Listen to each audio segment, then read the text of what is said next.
Good morning. First day of week 2 at a new place, but only here for one night. This is Sunset Inn, and the door is barricaded. Well, not barricaded. It's just extra security.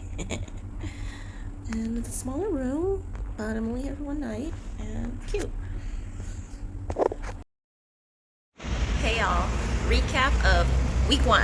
It's been 1 week already and it feels like forever because I'm still adjusting to the time change. Liberia is 4 hours ahead of the East Coast, which means it's 7 hours ahead of the West Coast, where I'm from, California. So it took some time to adjust. Some nights I could sleep and some nights or day I just sleep the whole entire time. But today seems a lot better. I did move out of one hotel to another one, and I'm finding an apartment, so it's a lot cheaper to stay at an apartment if it's available than the hotels, of course, because hotels can cost about $100 to $200 a night, and with hotel apartments it's about $1,000, $1,500 for a month. So I looked through some Airbnbs and whatnot, but I'm gonna go check out my first apartment and see how it is. I booked it for 4 days, just to see how I'll feel, if I get any nightmares or anything, staying in an apartment by myself. It's fenced in, it's near a grocery store, so hopefully everything goes well. Do you hear all this noise? Yeah, I am not used to it yet. It's all sound pollution to me, and I've mentioned this plenty of other times, but it's their traffic system. There is no system. It's just go as you can. I always tell myself and the drivers, I don't know how they do it, but they're amazing at driving here because there's no traffic signals, or hardly any traffic signals. Their way of communicating to each other is their horn, and just slowly going. But the thing is like, it's best to really take your time in a car here and be more cautious than just to abruptly go. There's pedestrians, there's motorcyclists, there's cars, vans, trucks, and who knows what else. Yep. But today has a nice breeze. This is my first time here while it's rainy season. In the morning time, it would be like very sunny. Like today, it's so sunny. There's blue skies and stuff, but then sometimes later on at night, it'll get really, really, really, really cloudy. The whole sky would be all gray. And like last night, I tried going to the beach because it just seemed like a good day. But once I got picked up, it just started raining. And you know what? You still go. There's still little areas where you can go in and just hang out and watch the rainfall, and it's just still beautiful. And it feels good. Let's see, what else happened this week? So I celebrated my birthday. I turned 34, and I wanted to spend some time with the kids at West Point. It's called Educate West Point.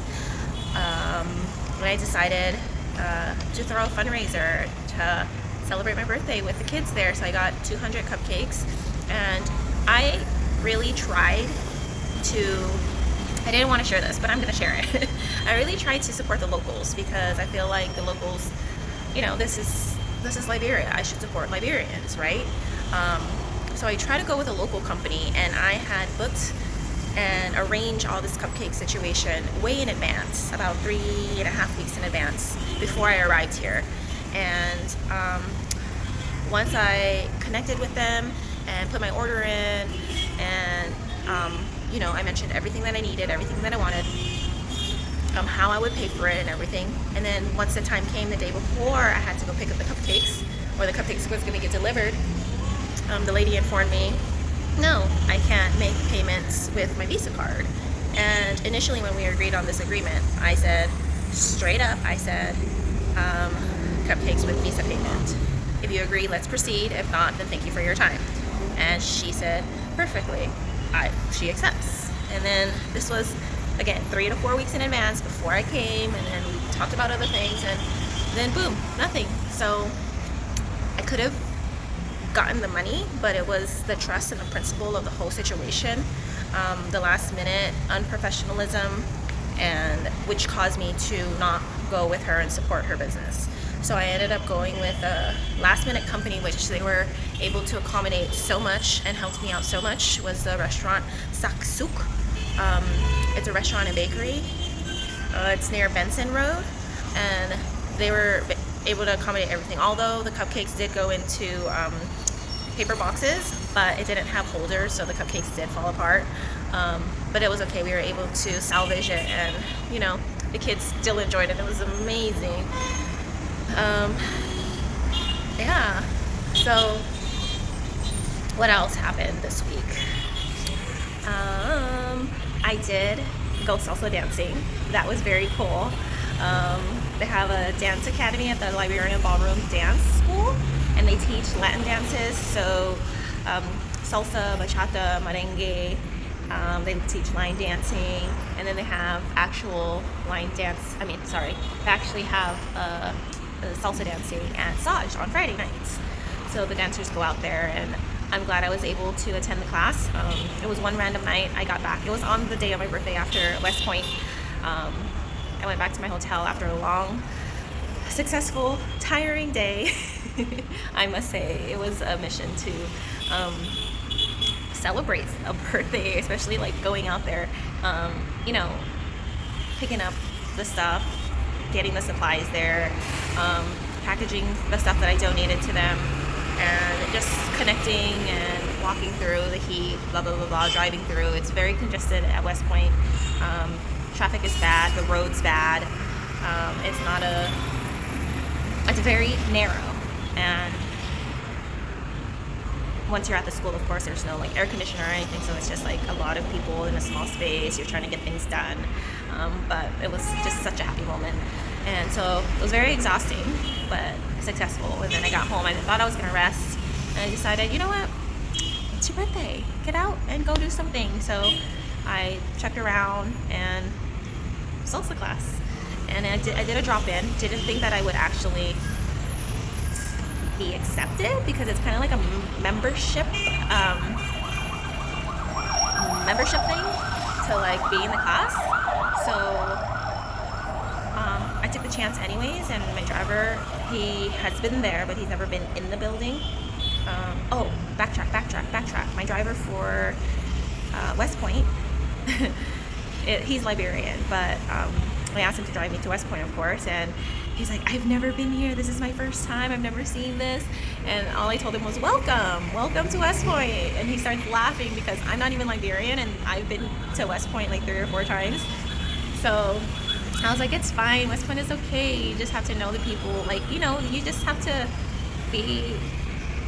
don't think anything's going to happen. It's, you do your thing, you be safe, and stay to yourself, and it's fine.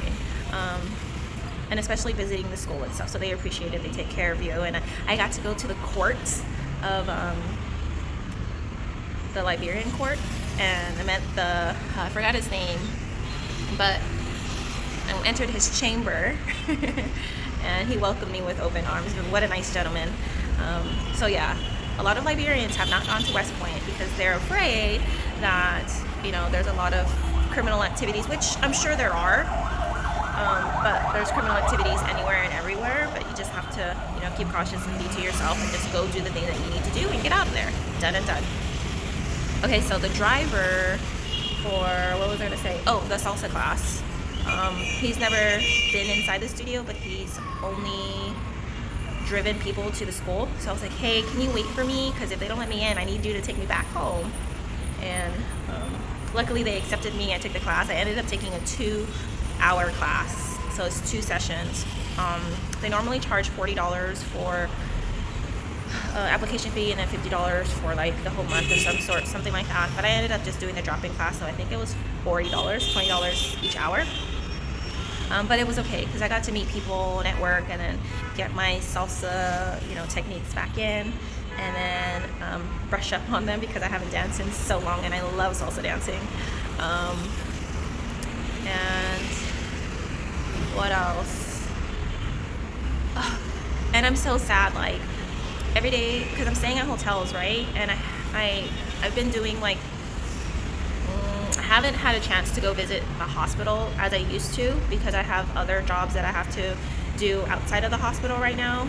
So like finding accommodations and emails and stuff like that, like getting that stuff done. So once I get that prepared, then I'll go back to the hospital. I did go once. Anyhow, okay, I honestly lost track of where I was going with this thought. Another thing to be mindful about. Okay, this kind of irks me a bit because I did go get a massage to treat myself for my birthday at the Royal Grand Hotel. And on their brochure, they list a price, but they don't honor the price that's on the brochure. They don't even tell you that this is the new price or whatever. They just lead you to believe that this is the price on the brochure. And I think that's very unprofessional and not okay. And I confronted them about it, or just the lady at the spa. But she just said, oh, thanks for letting me know, and that's pretty much it. Anyways, I thought that was very rude. But now that I'm more stress-free about finding a place, hopefully this new accommodation is going to be okay and I get to not think about it more, because I've been looking for a lot of places. Like, I've been to so many compounds, reaching out to so many people about where to stay and where to go and blah blah blah blah, and how much, and a week and a month. Just so much to consider. Some places it's all inclusive, so you have to be mindful. Like, it's internet included, is a water included. Where is the water from? Because you need to know if it's purified water, well water. Is it going to be okay for you to brush your teeth with? Sometimes electricity is unstable, so are you going to have to buy fuel for the generator? Like, these are things that you have to consider. So the place that I'm actually going to stay at, Wi-Fi is not included. Laundry and all that stuff you have to think about too. And then I do have to pay for fuel if the generator is needed, which I think will be fine. I'll see how it goes. The place seems cool. I'll have a kitchen this time, because staying at the hotel is very difficult. There's no microwave. There's a mini refrigerator, but you know, it gets hard to stay like that for a couple weeks. So I'm excited to have a kitchen and more space. And yeah, I think that's the recap of week 1. Week 2 should go better, because now accommodation is kind of more settled and I kind of know where I'm going. My sleep is kind of getting better, and I'll get to go to the supermarket. Yes, that's gonna be fun. And I think that's it for now. I talked a lot. I gotta go pack up my things. The driver's gonna come pick me up so I can go stay at my new place. The new place is like up the street that way, like 4 blocks up, I think, somewhere. So toodles noodles, thank you for stopping by, and stay tuned for more. Today is actually Independence Day, July 4th in Monrovia, so it's Monday. Oh, yesterday I went to look for fufu. No fufu, it's Sunday. Sunday is considered a holiday. A lot of places are closed because they go to church or the beach, but I already ate, so I don't know if I'm gonna go have fufu too. Oh, that's what I was gonna say. I've only been eating like American food. There's always like chicken wings, burgers, pizza, and I want like Liberian food. You can't go to a hotel here and get Liberian food unless it's on like certain days. So it kind of bothers me, because I didn't come here to come eat hamburgers and pizza. I want to be in Africa to try African food. I can get American food anywhere in America. So it kind of bothers me that it's very difficult to find it. So hopefully when I go back to the hospital, I'll get to have the Liberian food, because hospitals have really good Liberian food. Okay, I think that's it. So, toodles, toodles. I love this weather today.